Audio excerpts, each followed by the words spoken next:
Hello दोस्तों, नमस्कार। एक बार फिर से मैं अपने YouTube channel A1 police academy में आपका स्वागत करता हूं। आज हम ज्योग्राफी का 5वां क्लास लेकर के आए हैं, जिसमें हमने आपको पिछले वीडियो में आपको बताया था अक्षांश और देशांतर के बारे में चर्चा किए थे, और भारत का अक्षांशीय और देशांतरीय विस्तार को भी हमने काफ़ी हद तक अच्छे ढंग से बताने का प्रयास किया था। आज फिर से एक नए वीडियो के साथ हम आए हैं, और आज हम जो भी पॉइंट्स, सबसे पहले जो पीछे के पॉइंट्स, कुछ पॉइंट्स ऐसे थे जो छूट गए थे, उन सभी को अब हम लिखाएंगे। क्योंकि 3-4 क्लास हो गया, तो जाहिर सी बात है कि लगातार जब हम पढ़ाते रहते हैं तो कुछ न कुछ पॉइंट्स मिस्टेक से छूट जाते हैं, तो उन सभी को भी हम नहीं छोड़ेंगे और इसको हम मेंटेन करते चलेंगे। तो सबसे पहले 2-4 पॉइंट्स को हम मेंटेन करते हैं, उसके बाद ठीक हम आगे की ओर बढ़ेंगे। चलिए देखिए, तो सबसे पहले कुछ पॉइंट्स में रह गया था कि जैसे एक प्रश्न आपका किताब में दिया हुआ है, प्रश्न आता है कुछ पॉइंट्स में। एक प्रश्न आता है, देखिए, कोलाबा पॉइंट। ये सब प्रश्न जो है एक एक करके दिया जाता है। कोलाबा पॉइंट, ये प्रश्न पूछा जाता है कि कोलाबा पॉइंट कहाँ है। बहुत बार ये प्रश्न आया है, तो कोलाबा पॉइंट कहाँ है हुआ, तो इसका राइट आंसर होगा ये मुंबई में है। कोलाबा पॉइंट कहाँ है? मुंबई में है। फिर देखिए, इसी पॉइंट से फिर एक पूछता है, एक प्रश्न आता है पॉइंट कालीमरे। ये भी प्रश्न अच्छा है, ये भी बहुत बार पूछा गया है कि पॉइंट कालीमरे कहाँ है। देखिए, तो इसका राइट आंसर होगा पॉइंट कालीमरे बउआ, ये तमिलनाडु में है। ये भी बहुत बार पूछा गया है। फिर एक प्रश्न आता है, तो एक बार बार प्रश्न आपका पूछता है पॉइंट पेड्रो। ध्यान रखिएगा, पॉइंट पेड्रो, ये भी प्रश्न बड़ा अच्छा है। ये भी प्रश्न बहुत बार पूछा गया कि पॉइंट पेड्रो कहाँ है। तो ये बउआ पॉइंट पेड्रो है आपका जाफना द्वीप में, जाफना द्वीप। और ये जाफना द्वीप कहाँ है बउआ, तो ये श्रीलंका में है। जाफना द्वीप कहाँ है? श्रीलंका में है। देखिए, एक और आता है प्रश्न नारीमन पॉइंट। ये भी प्रश्न बहुत बार देखें, जहां तहां TCS में पूछा है नारीमन पॉइंट्स। देखिए, ये भी प्रश्न आता है, तो नारीमन पॉइंट्स पूछेगा कहाँ है बउआ, तो ये भी कहाँ है? मुंबई, महाराष्ट्र में है। ठीक है, तो ये जो 4 पॉइंट्स लिखे हैं, इन 4 पॉइंट्स से कहीं ना कहीं क्वेश्चन आपको बना करके दिए हुए बनाकर क्वेश्चन देता है बहुत सारे एग्जाम में। सबसे ज्यादा बार ये पूछा गया, ये भी पूछा गया, और ये तो अधिकतर बार पूछा जाता है। थोड़ा सा कम बार पूछा है नारीमन पॉइंट्स। तो ये कम से कम ये 3 पॉइंट्स को आप जितने अच्छे ढंग से याद करके रहिए, क्योंकि कभी भी इस प्रश्न को डाल दिया जाता है। ठीक है, तो पहले इन 4 गो को हम आराम से फिर से लिखवाते हैं। जहां तक आप पॉइंट्स बनाए थे उससे आगे फिर नोट्स कीजिए, उसके बाद फिर हम अगले पॉइंट्स की तरफ बढ़ेंगे। चलिए ठीक है, लिखिएगा लिखिएगा। भारत में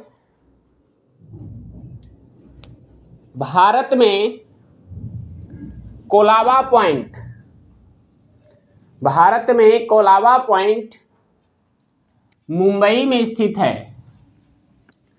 भारत में कोलाबा पॉइंट मुंबई में स्थित है, जबकि उसी में लिखिएगा, जबकि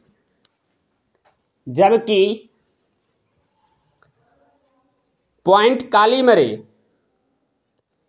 जबकि पॉइंट कालीमरे तमिलनाडु में है। जबकि पॉइंट कालीमरे तमिलनाडु में है। पॉइंट कालीमरे तमिलनाडु में है। ठीक है, लिखा गया। फिर आगे लिखिएगा, पॉइंट पेड्रो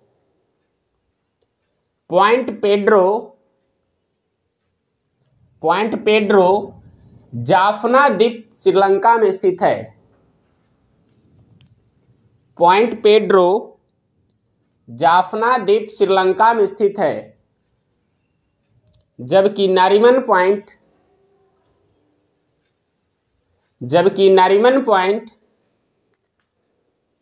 मुंबई में स्थित है। जबकि नारीमन पॉइंट मुंबई में स्थित है।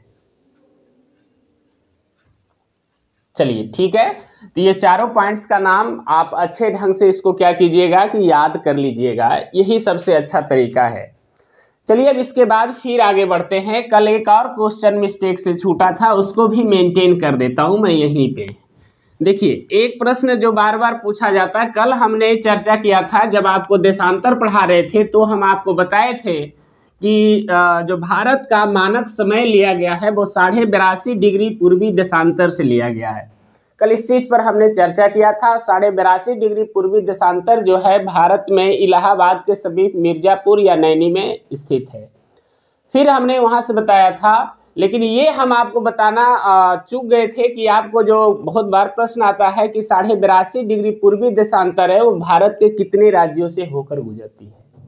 ये प्रश्न काफी अच्छे ढंग से बहुत बार हमने इसको देखा कि पूछा गया है, या इसमें से जो राज्य का नाम दे देगा या उसमें दे देगा कि कौन सा जो भारत का मानक समय किस राज्य से होकर नहीं गुजरती है। तो 3 गो वैसा देगा जो जिससे होकर गुजरती है, और एक ऐसा देता है जिससे होकर नहीं गुजरती है। तो आपको 5 राज्य से भारत का मानक समय होकर मानक समय रेखा गुजरती है, तो 5 राज्य को आपको ध्यान में रखना होता है। तो वो 5 राज्य कौन सा है जिसके बारे में बताते। देखिए मानक समय रेखा, भारत का जो मानक समय रेखा है बउआ वो कुल 5 राज्य से होकर गुजरता है।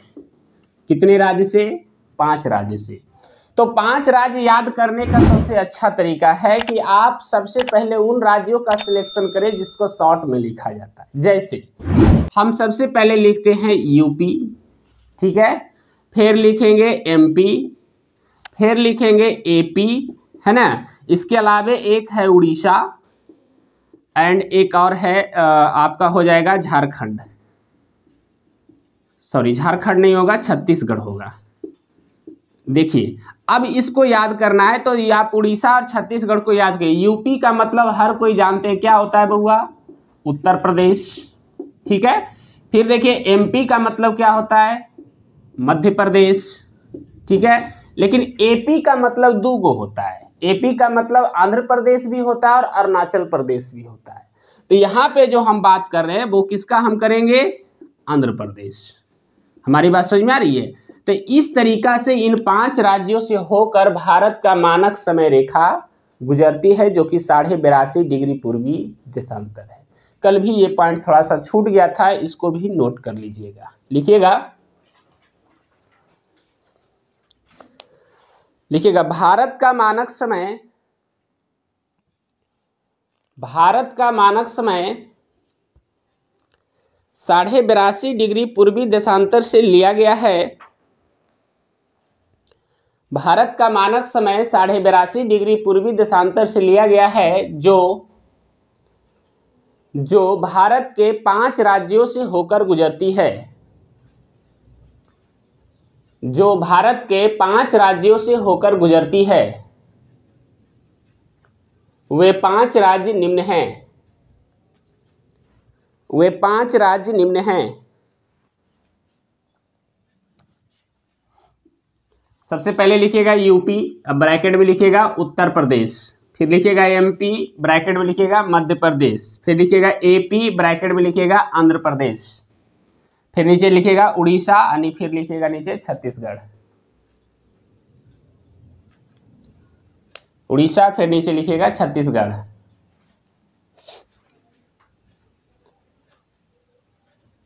लिखा गया? चलिए, तो इस तरीका से ये भी हमारा पॉइंट जो छूटा हुआ था हमने कंप्लीट करवा दिया। चलिए अब आगे की ओर बढ़ते हैं, ठीक है। चलिए अब देखिए, भारत का बहुत बार ये प्रश्न पूछा जाता है कि स्थल सीमा की लंबाई पूछा जाता है, तटीय सीमा की लंबाई पूछा जाता है, मुख्य तटीय सीमा की लंबाई पूछा जाता है। तो इन सभी पर अभी हम चर्चा करने वाले हैं। जैसे देखिए प्रश्न में आता है कि भारत में कुल स्थल सीमा की लंबाई, भारत के कुल स्थल सीमा की लंबाई, ये प्रश्न बड़ा अच्छा है। भारत के कुल स्थल सीमा की लंबाई, यदि भारत के कुल स्थल सीमा की लंबाई पूछे बउआ तो हो जाएगा 15,200 किलोमीटर। ध्यान रखिएगा 15,200 किलोमीटर। इसी में फिर प्रश्न एक और घुसा देता है बउआ कि प्रश्न में दे देता है कि भारत के तटीय सीमा की लंबाई, भारत के तटीय सीमा की कुल लंबाई, ध्यान रखिएगा तटीय सीमा की कुल लंबाई, इस पॉइंट पर ध्यान देना है। यदि तटीय सीमा की कुल लंबाई का क्वेश्चन यदि आपसे आए तो इसका राइट आंसर आपका हो जाएगा 7516.6 किलोमीटर। 7516.6 किलोमीटर। फिर तीसरा एक और प्रश्न आता है, मुख्य भूमि के तटीय लंबाई, भारत के मुख्य भूमि के तटीय लंबाई, ये प्रश्न आता है। इन देखिए तीनों प्रश्न में आप कंफ्यूजन में मत आइएगा। मुख्य भूमि के तटीय भाग की जो लंबाई है बउआ वो है 6100 किलोमीटर। वो कितना है? 6100 किलोमीटर। अब देखिए प्रश्न यहाँ ये आता है, इन सभी को हम वेरीफाइड करते हैं। तो देखिए बाबू, कहता है भारत में आप जब अपने मैप अपने पास में जरूर रखिए, तो मैप में जब देखिएगा तो भारत का जो निचला भाग है उसी को मूल रूप से हम प्रायद्वीपीय भारत कहते हैं। तो प्रायद्वीपीय भारत कहते हैं तो जो भी आपका तटीय क्षेत्र उस क्षेत्र को कहा जाएगा जो समुद्र से क्या है, लगा हुआ है या जुड़ा हुआ है। तो समुद्र से जो जुड़ा हुआ है तो उसकी जो टोटल लंबाई है 7516.6 किलोमीटर है। बाकी भारत का जो ऊपरी क्षेत्र है, तो भारत के ऊपरी क्षेत्र को लेंगे तो वो स्थल सीमा की लंबाई है। तो और स्थल सीमा की कुल लंबाई कितनी है? 15,200 किलोमीटर है। ठीक है, अब इन दोनों में कंफ्यूजन हो जाता है कितना बार कि मुख्य भूमि की तटीय की लंबाई 6100 किलोमीटर है, जबकि कुल तटीय सीमा की लंबाई है कितना? 7516.6 किलोमीटर। तो देखिए हम थोड़ा सा शॉर्ट में प्रायद्वीपीय भारत का एक हल्का सा मैप आधा बनाते हैं और आपको समझा देते हैं। देखिए कहता है कुछ इस तरीका से हमारा जो है बउआ तटीय आपका निचली भाग का कुछ आकृति बनता है। ठीक है, और यहाँ से इधर चल जाता है तो इधर हो जाता है बंगाल की खाड़ी, इधर हो जाता है अरब सागर। तो इस पॉइंट को ध्यान में देना होता है कि इस तरीका से इसको हम समझते हैं। तो बउआ ये वाला जो तट, यही हमारा मुख्य भूमि तट है। हमारी बात समझ में आ रही? ये वाला जो तट है ये मुख्य भूमि तट है और इसकी जो टोटल आपका लंबाई है 6100 किलोमीटर है। ध्यान रखिएगा ये 6100 किलोमीटर। लेकिन आपको बताना चाहते हैं कि समुद्र के बंगाल की खाड़ी में अंडमान निकोबार द्वीप समूह है। ध्यान रखिएगा, जैसे यहाँ देखिएगा रहेगा, ये आपका हो जाएगा बड़ा अंडमान, फिर छोटा अंडमान, है ना, और नीचे जाकर के हो जाएगा निकोबार द्वीप समूह। तो बाबू केवल ये तटीय भाग तो 6100 है, ये है, तो बाकी इसका भी तो तटीय कुछ भाग है। तो इन सभी के तटीय भाग को, यानी कि अंडमान निकोबार द्वीप समूह के तटीय भाग और भारत के मुख्य तटीय भाग को यदि जोड़ देंगे तो जोड़ करके कुल तटीय लंबाई हो जाता है 7516.6 किलोमीटर। जबकि ये मुख्य भूमि का तटीय भाग की लंबाई केवल कितना है? 6100 किलोमीटर। हमारी बात समझ में आ रही है? तो उम्मीद करते हैं कि आपको ये पॉइंट्स अच्छे से समझ में आ गया होगा। ठीक है, चलिए अब इस पॉइंट्स को नोट कीजिए, अब फिर हम आगे बढ़ेंगे, एक एक पॉइंट को समझाते चलेंगे और आगे बढ़ते चलेंगे। लिखिएगा, भारत के कुल स्थलीय सीमा की लंबाई, भारत के कुल स्थलीय सीमा की लंबाई 15,200 किलोमीटर है। भारत के कुल स्थलीय सीमा की लंबाई 15,200 किलोमीटर है। ठीक है, चलिए फिर आगे पॉइंट बनाइएगा। लिखिएगा, भारत के कुल तटीय सीमा की लंबाई, भारत के कुल तटीय सीमा की लंबाई 7516.6 किलोमीटर है। भारत के कुल तटीय सीमा की लंबाई 7516.6 किलोमीटर है। जबकि उसी में लिखिएगा, जबकि भारत के मुख्य भूमि का तटीय भाग की लंबाई, जबकि भारत के मुख्य भूमि के तटीय भाग का लंबाई, मुख्य भूमि के तटीय भाग का लंबाई 6100 किलोमीटर है। मुख्य भूमि के तटीय भाग की लंबाई 6100 किलोमीटर है। 6100 किलोमीटर है। चलिए ठीक है, लिखा गया। अब फिर एक नीचे नोट बनाइए, नोट में लिखिएगा भारत के कुल तटीय सीमा, भारत के कुल तटीय सीमा की लंबाई में, भारत के कुल तटीय सीमा की लंबाई में ब्रैकेट में लिखिएगा 7516.6 किलोमीटर, ब्रैकेट में लिखिएगा 7516.6 किलोमीटर। ठीक है, सीमा की लंबाई में मुख्य भूमि के साथ साथ, लंबाई में मुख्य भूमि के साथ साथ अंडमान निकोबार, अंडमान निकोबार तथा लक्षद्वीप के क्षेत्र के तटीय भाग को भी, तथा लक्षद्वीप के तटीय भाग को भी, लक्षद्वीप के तटीय भाग को भी शामिल किया जाता है, शामिल किया जाता है।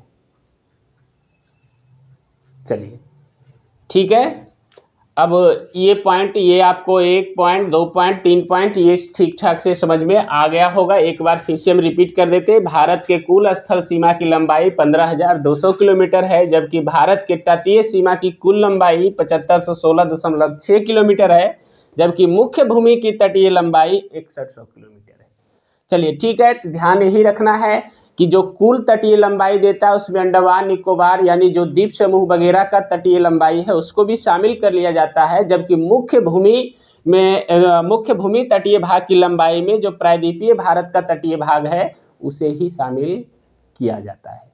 चलिए, तो उम्मीद करते हैं आपका ये सारे पॉइंट समझ में आ गया होगा। ठीक है, अब आगे की ओर बढ़ते हैं और इसे मिटाते हैं, फिर कुछ पॉइंट्स को आगे लेते हैं। चलिए देखिए, अब थोड़ा राज्य की बात कर लेते हैं। इसमें बहुत सारे प्रश्न पूछे जाते हैं सीमा से संबंधित कि कितने राज्य या कितने देशों के साथ भारत सीमा बनाता है, कितने देशों के साथ भारत है जो स्थल सीमा बनाता है, कितने देशों के साथ स्थल जल सीमा दोनों बनाता है। इस तरह से क्वेश्चन पूछे जाते हैं। तो इसमें हम कुछ ना कुछ कहता है बाबू कि लॉजिक ट्रिक का भी प्रयोग करेंगे, जिससे आपको क्वेश्चन याद करने में आसानी हो जाएगा। देखिए, कहता है बाबू, इसमें एक एक प्रश्न को धीरे धीरे देखते हैं। कहता है भारत, ध्यान रखिएगा, भारत कहता है कुल 7 देशों के साथ, भारत कुल 7 देशों के साथ बउआ स्थल सीमा बनाता है। ध्यान रखिएगा, कौन सी सीमा बनाता है? स्थल सीमा बनाता है। अब देखिए प्रश्न, ये क्वेश्चन कभी कभी आ जाता है कि आपको स्थल सीमा 7 देश के साथ बनाता है, तो इन 7 देश को आपको याद रखना बहुत जरूरी होता है। ठीक है, तो मैं देखिए इसके लिए आपको मैं एक ट्रिक भी बता देता हूं, जिससे आप आसानी से याद रख सकते हैं। और नहीं तो आप अपने मैप को भी गौर से देखिएगा तो समझ में आएगा कि किन किन देशों के साथ हमारा देश सीमा बनाता है। ठीक है, चलिए देखिए, तो मैं यहाँ पे थोड़ा सा एक ट्रिक लिख देता हूँ शॉर्ट में, आराम से आपको याद हो जाएगा। वो ट्रिक बड़ा ही आपका साधारण सा ट्रिक है। वो ट्रिक है कि आपने, देखिए ये ट्रिक है, ये इस शब्द का कोई वैल्यू नहीं होता है, केवल याद करने के लिए होता है। आपने बची भूमि दिया, यानी कि किसी को ये भूमि दे रहा है बउआ, तो कहता आपने बची भूमि दिया, जिसमें दिया को आप काट दीजिए, इसको साइलेंट कर दीजिए। बाकी देखिए 3 इसमें है, 3 2 5 और 5 और 2 7 और कितने देशों के साथ स्थल सीमा है? 7 देशों के साथ। अब इसको हम एकाएक करके डिफाइन करते हैं। देखिए अ है तो इससे अफगानिस्तान आएगा, ध्यान रखिएगा, इससे क्या आएगा? अफगानिस्तान आएगा। फिर देखिए प है, तब प से क्या आएगा? पाकिस्तान आएगा। प से हो जाएगा पाकिस्तान। और देखिए ने है, तो ने से क्या हो जाएगा? नेपाल हो जाएगा। चलिए ये तीनों वेरीफाइड कर गया, 3 देश आ गया। फिर देखिए ब है, ब से हो जाएगा बांग्लादेश, ध्यान रखिएगा, ब से हो जाएगा बांग्लादेश। यहाँ देखिए ची है, ची से हो जाएगा चीन, है ना। फिर देखिए यहाँ भू है, भू से हो जाएगा भूटान, भूटान हो गया। मी से देखिए इसको म मान लीजिए तो ये म्यांमार हो जाएगा। हमारी बात समझ में आ रही?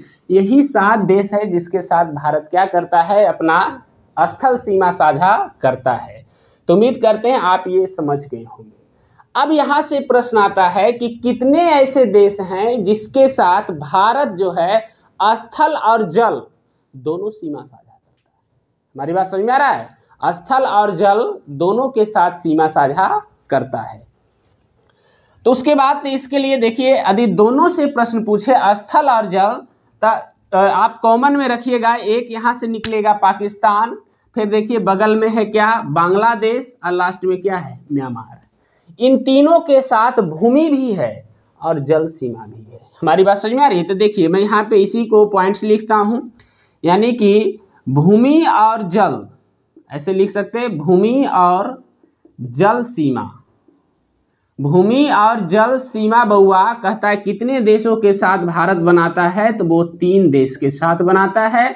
वो 3 देश कौन कौन सा है बउआ? तो अभी मैं चर्चा कर रहा था कि हमारा पड़ोसी देश एक है, कौन सा, पाकिस्तान है। फिर देखिए और हमारा एक पड़ोसी देश कौन सा है, बांग्लादेश है। और एक बगल में जो पूर्वोत्तर भारत का सीमा बनाता है वो कौन सा है, म्यांमार है। हमारी बात समझ में है? कौन सा है, म्यांमार है। तो ये 3 जो देश है बउआ, ये 3 देश ऐसा है जिसके साथ भारत जल सीमा भी बनाता है और स्थल सीमा भी बनाता है। हमारी बात समझ में आ रही? तीनों देश का नाम याद रखिए। क्यों? क्योंकि बार बार ये क्वेश्चन आपसे पूछेगा, ये तीनों का नाम दे देगा और एक देश को याद दे देगा, बोलेगा कौन सा ऐसा है जिसके साथ स्थल और जल सीमा दोनों नहीं जुड़ता है। तो इस तरीका से आपको क्वेश्चन छांटने के लिए दे देता है, तो आप इसे आसानी से याद रख सकते हैं। हमारी बात समझ में आ रही है? चलिए, इसमें भी कहता है कि कभी कभी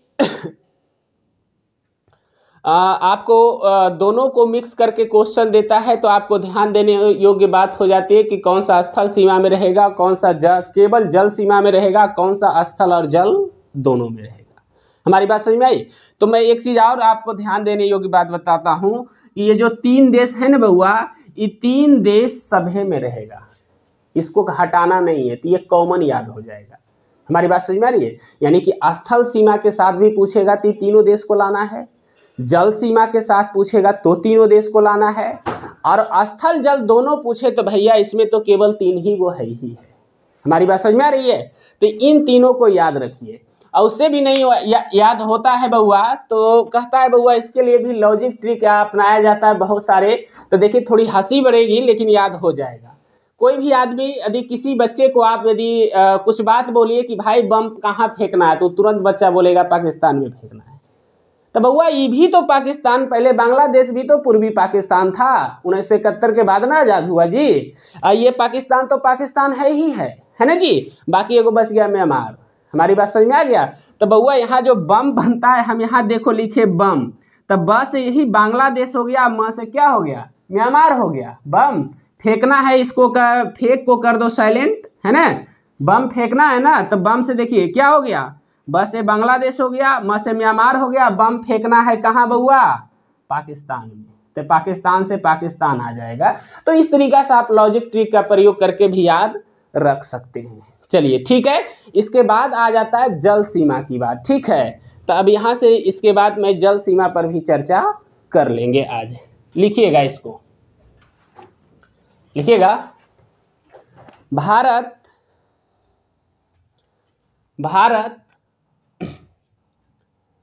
कुल 7 देशों के साथ, भारत कुल 7 देशों के साथ स्थल सीमा बनाता है। भारत कुल 7 देशों के साथ स्थल सीमा बनाता है। वह 7 देश निम्नलिखित हैं। वह 7 देश निम्नलिखित हैं। वह 7 देश निम्नलिखित हैं। यदि ट्रिक लिखना चाहते तो लिख सकते हैं, आपने बची भूमि दिया, तो आपको आसानी से याद हो जाएगा। और नहीं लिखना है तो नीचे आराम से लिखना शुरू कीजिए। फर्स्ट में लिखिए अफगानिस्तान, अफगानिस्तान, फिर लिखिए पाकिस्तान, पाकिस्तान, फिर लिखिए नेपाल, नेपाल, फिर लिखिए बांग्लादेश, अफगानिस्तान, पाकिस्तान, नेपाल, बांग्लादेश, चीन, चीन, भूटान, भूटान तथा म्यांमार, भूटान तथा म्यांमार। हो गया। चलिए फिर आगे बढ़ते हैं। अब फिर आगे पॉइंट बनाइएगा, पॉइंट बना के लिखिएगा। भारत, भारत तीन देशों के साथ, भारत तीन देशों के साथ स्थल सीमा और जल सीमा, तीन देशों के साथ स्थल सीमा और जल सीमा दोनों बनाता है। स्थल सीमा और जल सीमा दोनों बनाता है। वे तीन देश निम्न हैं, वे तीन देश निम्न हैं, वे तीन देश निम्न हैं। पहला में लिखिएगा पाकिस्तान, पहला में लिखिएगा पाकिस्तान, दूसरा में लिखिएगा बांग्लादेश, दूसरा में लिखिएगा बांग्लादेश, और तीसरा में लिखिए म्यांमार, तीसरा में लिखिए म्यांमार। फिर से एक बार मैं इसका चर्चा करता हूं बाबू, ये तीन देश को किसी में नहीं छोड़ना है, चाहे स्थल सीमा से पूछे, चाहे जल सीमा से पूछे, और चाहे वो स्थल और जल दोनों से पूछे। ये तीन देश कॉमन है जो कि सभी के साथ सीमा साझा करता है, चाहे वो जल रहे या स्थल रहे। ठीक है। चलिए अब अगले पॉइंट्स की तरफ आते हैं और फिर इसको समझने का कोशिश करते हैं। देखिए इसमें अब हम चर्चा करने वाले हैं जल सीमा के बारे में। बड़ा अच्छा सा ये भी प्रश्न है।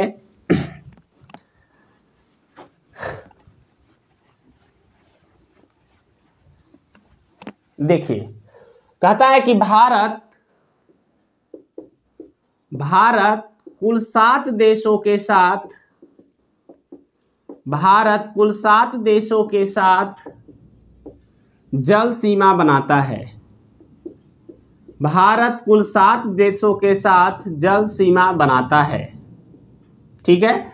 अब देखिए जब 7 देश के साथ बना रहा है तो 7 देश कौन कौन है, कॉमन है। तो मैं अभी ना चर्चा किया कि 3 देश को कॉमन रखना है। हमारी बात समझ में आ रही है। तो सबसे पहला तो कौन क्या हो जाएगा बउआ, पाकिस्तान। चलिए हमारे पड़ोसी को पहले लाते हैं। फिर देखिए दूसरा पर क्या हो जाएगा, अभी हम लिखाए थे 3 को कॉमन एकदम रखना है, क्या हो जाएगा बांग्लादेश। तीसरा पर क्या हो जाएगा बउआ, तो तीसरा हो जाएगा म्यांमार। ध्यान रखिएगा तीसरा क्या हो जाएगा, म्यांमार। अब आगे बढ़ते हैं चौथे पर। तो बउआ चौथा में देखिए हमारा पड़ोसी देश भारत के नीचे देखिएगा तो लटका हुआ कोना में श्रीलंका दिखेगा। तो ये भी हमारा क्या है, पड़ोसी देश है। तो हो गया चौथा में क्या हो जाएगा, श्रीलंका हो जाएगा। चलिए पांचवा में आते हैं। तो पांचवा में फिर हो जाएगा हमारा मालदीव। क्या हो जाएगा, मालदीव। चलिए छठा पर आते हैं। तो छठा में आपका हो जाएगा इंडोनेशिया। ध्यान रखिए क्या हो जाएगा, इंडोनेशिया, क्योंकि विश्व का सबसे बड़ा द्वीप समूह है। तो छठा पर इंडोनेशिया हो गया। और एक और बेचारा जो बच गया सातवां पर, वो हो जाएगा थाईलैंड। सातवां पर क्या हो जाएगा, थाईलैंड। और यही 7 देश है बउआ जिसके साथ भारत कहता है कि जल सीमा का निर्माण करता है। हमारी बात समझ में आएगी। तो देखिए यदि केवल संख्या पूछा जाए, बहुत बार ऐसा होता है कि केवल संख्या ही पूछ दिया जाता है, कितने देश के साथ जल सीमा है, कितने देश के साथ स्थल सीमा है, इस तरीका से क्वेश्चन कभी कभी दे दिया जाता है। तो 7 देखो 2 गो में है। चाहे स्थल सीमा से पूछे तो टोटल 7 देश के साथ स्थल सीमा भी बनाता है, और जल सीमा भी पूछे तो टोटल 7 देश के साथ भारत जल सीमा भी बनाता है, और जल और स्थल दोनों पूछे तो 3 देश के साथ जल और स्थल दोनों की सीमाएं बनाता है। ये हम चर्चा किस पर कर रहे थे, भारत पर। तो उम्मीद है आप अब समझ गए होंगे कि कौन कौन सा देश स्थल के साथ जुड़ा हुआ है, कौन कौन सा देश जल के साथ जुड़ा हुआ है, कौन कौन सा देश जल और स्थल दोनों के साथ जुड़ा हुआ है। तो तो चलिए इसको भी नोट कर लीजिए, लिखिएगा लिखिएगा लिखिएगा भारत कुल 7 देशों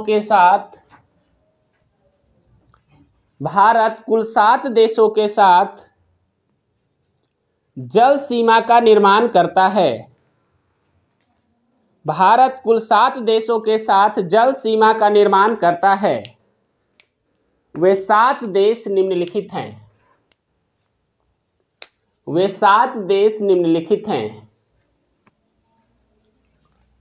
हो गया। चलिए पहला लिखना शुरू कीजिएगा। जो 3 देश कॉमन था, पाकिस्तान, दूसरा लिखिए बांग्लादेश,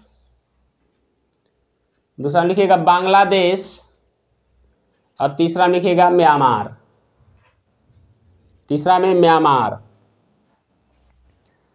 चौथा में